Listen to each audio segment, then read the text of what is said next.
Spent the past few hours watching advice on marriage from these Islamic scholars. And I have a few criticisms and I have a few things to say. Now, you might hear that and say, well, who the hell are you to even criticize them? Like, who are you to say anything? Well, you see, I am actually a G. So by law, if you're a G, you're allowed to say anything about anything. So now that we got that out of the way, let me start cooking, okay? So what the advice is saying, from my understanding, is just this constant push towards traditionalism. And that might sound like a good idea, like in the modern world, we're like, oh, everything was so much better back then, and we need to think like how we used to. The problem is we no longer live in those times. As time passes, everything keeps changing. So if you're gonna use the old methods of finding a good wife, you're not gonna have too much success. Okay. A lot of people say, for example, a lot of scholars, a lot of sheikhs, they say, well, just get your mom to find you a good husband or a good wife. Here's the thing. I'm going to address this specifically because this is one of the biggest advices they give. And you might think it's a good idea. You're probably sitting there and thinking, yeah, that's how you're supposed to do it. Let me tell you something. The way your parents try to find you a wife is they just look at education and they look at nationality, or some asinine BS like that.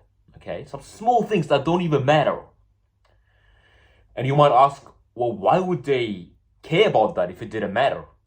And the answer to that is it used to matter when they were young, when their moms were finding them a spouse. That's what they looked for, and it made a lot of sense. But if you have any brain cells, and this is the first time you're actually going to use your brain in your life, tell me,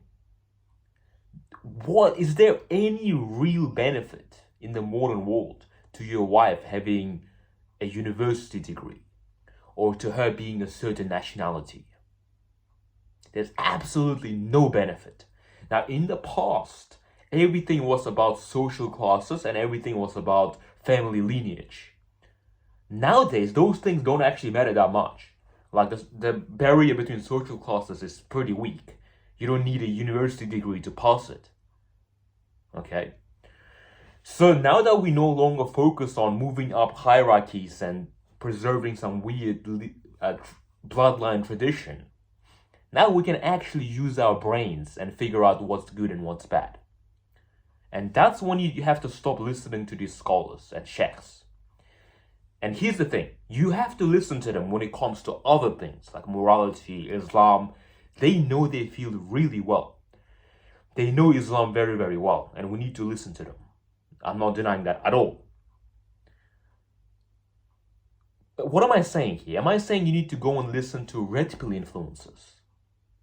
The pickup artists, Neil Strauss, or Fresh and Fit, or someone like that? Unfortunately, they're not going to give you good advice either because they're a bit too modernized. They're a bit too crazy. So who do we listen to? Do you just listen to me, Uncle Boris? Well, yes and no. Who you need to listen to is the Muslim people in the community who are also good with women. Do you understand the distinction? There are men who are good at Islam, and there are men who are good at women, and there are men who are good at both. Islam is a filter.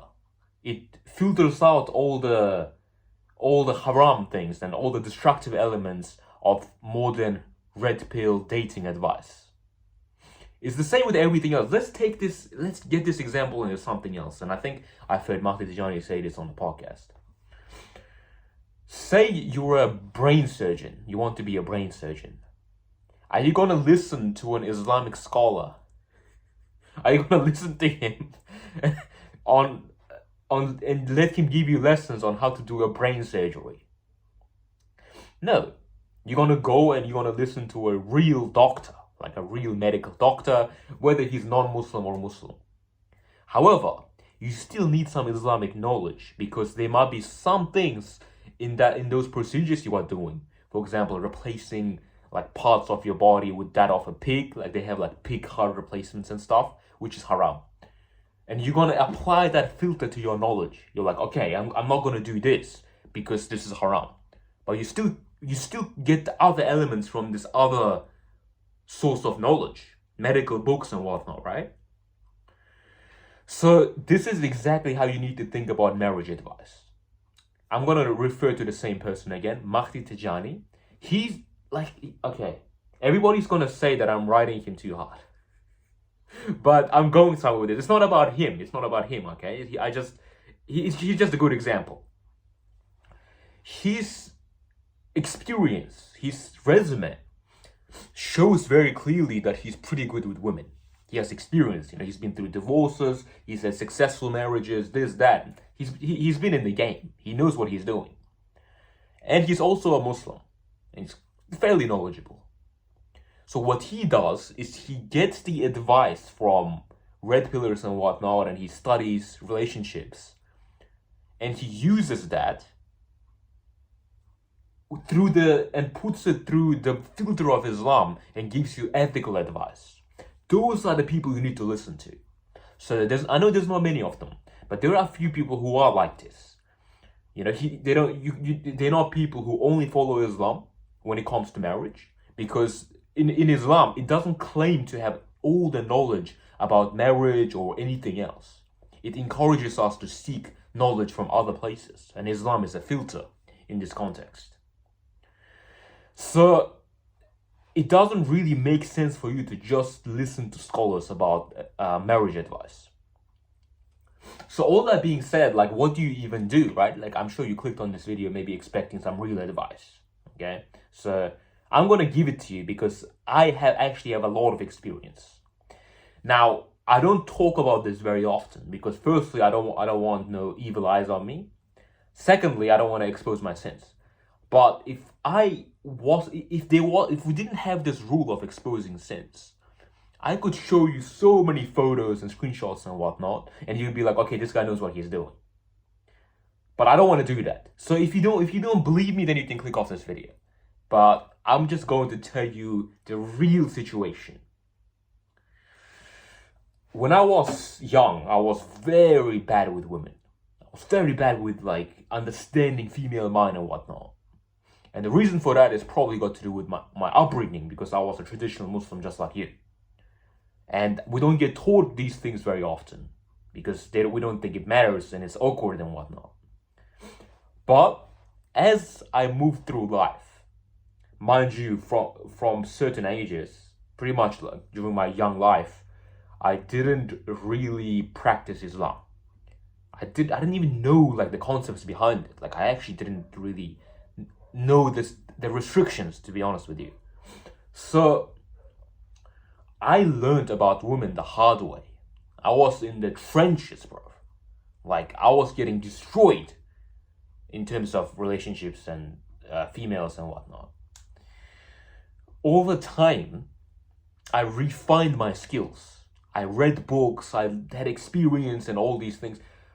At some point, I found a way. I put all my knowledge together.